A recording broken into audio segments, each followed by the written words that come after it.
Here we go. The 19th century was a very serious age. The people were stern, it wasn't known for its humour. There was a lot of highbrow art, and that mentality was reflected in literature. Victoria came to the throne in 1837 and ruled for the rest of the 19th century, which is why it's often referred to as the Victorian Age, even though a third of it wasn't. The empire where the sun never set. Britain controlled a huge area of the globe at the time. They tended to concentrate on countries that didn't have any guns, and they went there to civilise the people, and that usually meant removing their raw resources for use in Britain. The writing style was preachy. It was often involving omniscient, intrusive narrators who were moralising. They were suggestive to the reader of how they should judge the characters in the book and therefore judge other characters in society. Readers were often schooled by the author. The Victorian age, or the 19th century, was the age of reason. It was the age of science and of absolute truths. Authors were seen as teachers. They were offering their knowledge and enlightenment to their readers.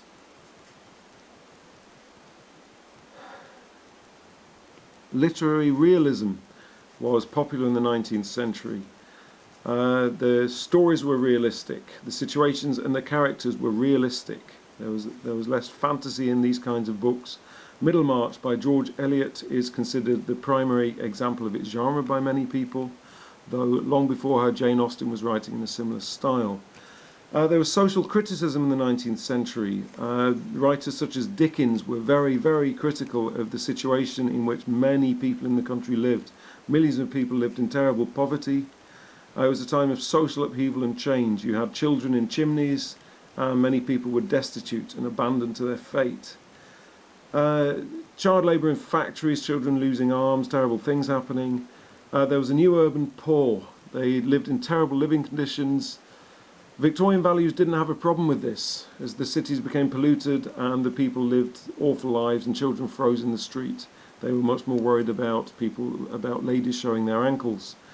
There was great wealth alongside this poverty. The wealth was fueled by the riches being brought in from the empire.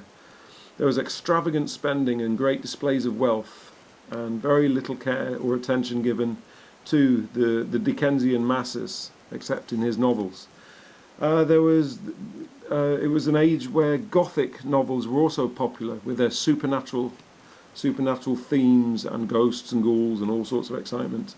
Although Wuthering Heights caused a stir, not because of its ghosts or supernatural elements, but because a woman was portrayed in it showing passions. Female writers were not taken seriously in the 19th century. Women in general were treated very poorly and had very few rights. George Eliot actually used the name George Eliot because she was more likely to be given literary respect with a man's name. Eliot and Austen were not feminists themselves, but their characters helped raise the esteem of strong, intelligent female characters.